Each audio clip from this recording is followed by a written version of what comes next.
Let's talk about divine guidance for a moment. Everybody has divine guidance, every person. But divine guidance generally speaks from the still small voice within yourself. It's not outside, it's always inside. It's always there. It's always speaking to you. The reason most people can't hear it is because they have so much distracting noise in their life. God doesn't care if you won't let go of the things that you're resisting from the perspective of you think that you can't hear God. It's always on you, okay? It's never on God. It's like everything in the universe is always coming your way, whether you have the ability to see it, recognize it, say yes to it, and bring it into your life is all on you. That's why the power of responsibility is so profound, because it's the first door that opens to the things that you want to be guided in life, to change in life, to manifest in life, everything that you want. When you're in resistance to something, or you're constantly in a mode where you have to have noise and confusion going on constantly, you can't hear that voice because you're so distracted by everything else. And that's what most people do. They're constantly distracted, and distracted from this point. Think about this. Everything in your environment is a trigger. What's it triggering though? Okay. If it's triggering negative reactions or chaotic reactions or confusing reactions, you're not hearing the voice because it's constantly putting you in survival mode, right? It's ramping up your energy from a reactionary standpoint, and you're reacting to the thing. Number two, God doesn't speak through your rational logic, ever, ever. This is one of the most difficult points for people to understand in personal growth. You try to rationalize your next step, and because it doesn't make rational sense based on the bullshit logic you were taught as a kid, you say no to the next step. We're like, does it make sense? Does it make sense? No, it doesn't make sense. If it made sense, you'd stay where you were.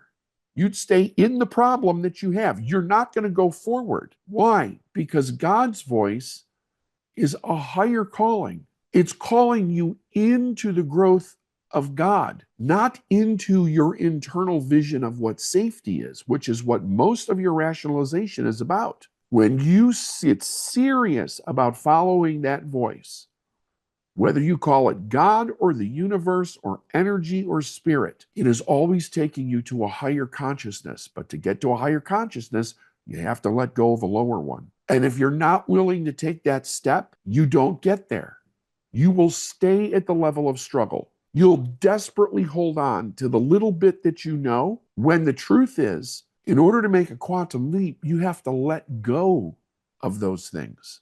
God's always preparing you for a quantum leap. But if you don't let go, you don't get there. If you're going to be a person that's going to consistently make decisions to suffer toxic relationships, dysfunctional people, crazy behaviors, escapism, always have to be busy because you can't stand being quiet, you're not going to hear that voice of God. And God's not going to do anything about it except let you keep suffering your own internal experience, because it's your choice. But it's not that the direction's not there. It's always there. I'm laying that as a foundation, the idea of a quantum leap. Now we're talking about time and space. If you remember, the last time I talked about this, I said, hold your fingers up like this, or hold your fingers up like this. This represents the theory that Einstein came up with, which is 100% accurate.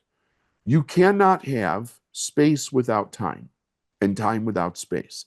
The moment that you think of time, you create a space, even if it's figuratively. If I say I'm making $50,000 a year and I want to make a lot more money in a shorter amount of time, right? I want to 12x my income. I want to do it this month, okay? What am I actually doing? I'm changing, the money's the same, but I'm changing the time frame, hence a quantum leap. If I can do in a month what I did in a year, I think most people would consider that a quantum leap. But here's the problem. You have your own internal idea of what this time-space continuum actually is, meaning that the moment that you create the space because you've created the time focus, right? Whether it's a month, whether it's 6 months, whether it's a year. The moment you create that space, you fill the space. Nature abhors a vacuum. It's not just this wonderful little space that you've created. Instantaneously, you've filled it. And that's where the confusion comes in. What are you filling this space with? You're filling it with your own understanding of how things have to work. The quantum leap is already there. As Pritchett pointed out, it's already there for you to step into. It's already something that you're prepared to do, but you're filling the space with your knowledge, your ideas, your rationalizations, your understanding, and it doesn't fit in there. This is why it took scientists and physicists so long to actually figure out this problem. Because if you go and you study it, what happens is that every time they tried to think about this problem, the time-space continuum, they took and they put Newton's logic into it, and it didn't fit. So they were taking Newton's logic as an absolute. And Einstein was the first person to challenge it and say something about this is incomplete. Not wrong, not that Newton's logic was wrong, but it was incomplete. So when we do it, it's incomplete. You can't expect to make a quantum leap by putting the way you think something needs to work into what you're doing right now. The idea within the structure of that is that all of the knowledge that you were given about something, how it has to work, is what you're using to fill your space with. If you can't hear God, if you can't hear the direction, if you can't hear the next step, it doesn't matter how much I say, here's something that you can do, you keep filling it with the wrong thing. The time and the space is there. Now, here's the thing. People do this every day. They do quantum leaps every day. There are people that are making more money than you make every minute. So the problem of how do you do it's not there. But where does your mind go? Well, how did they do it? How did they do it? No, that's the wrong thing. The unique thing that you're going to have to do, you're going to have to be open to. But everybody focuses on the wrong problem. Listen to me, there's no other position in business than sales. That's it. You don't master that, you don't master anything else. Because business is the foundation of sales. Everything that you do has sales in it. If you don't know sales inside and out, you don't know everything else inside and out. And people just resist it. You have to ask yourself, what are you currently resisting within time and space? If you want to make a quantum leap now, if you don't, then don't be concerned with it. But if you want to make one, what are you resisting in this space? Because it's not that it's not here. It's that you're filling it with the wrong thing. Now, let me explain this. Think about this. You set a big goal. If your logic starts following the same path, your pattern is going to pick something up to distract you.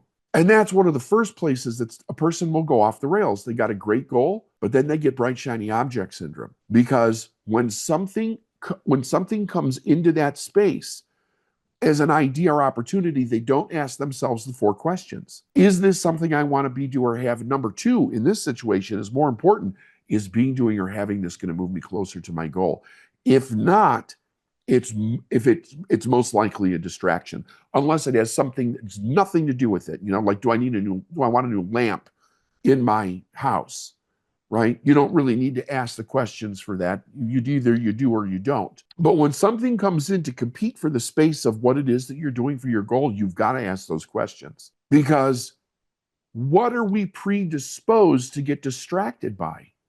Bright, shiny object syndrome is my mind trying to bring me back into chaos so I can't hear, so I can't focus, so I miss the thing that I need to do. And before you know it, I'm off on some other road going in the wrong direction. Remember the passage from the Bible. Straight is the gate and narrow is the way that leads unto life, and few there be who find it. Because people just won't focus. They won't hold the idea with their will and chart a course directly to that thing. If you're committed to that, when something comes in that time and space continuum, to ramp up how fast you go, you'll be able to recognize it as part and parcel to what it is that you need to do, because it has to be different, but you have to be able to see it. If you want to 12x something, that means basically everything that you do has to happen 12 times faster than what you're normally aware of.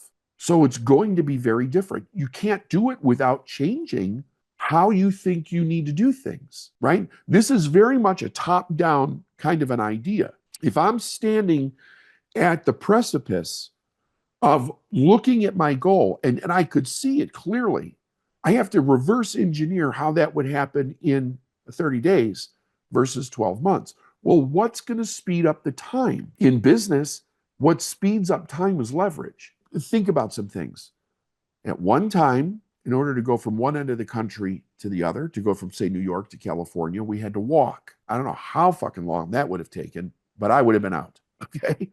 And then we had the horse and the wagon. Okay. And then we had the train. And with each one of these, I think with horse and buggy, it took 4 months if you were like serious about getting across. And then they had the train, and then they had cars, and then they had airplanes. And now you can go from one end to the other in 3 hours. Each one of those is so vastly different than the other. And each one of those things was extraordinarily criticized when somebody came up with the idea.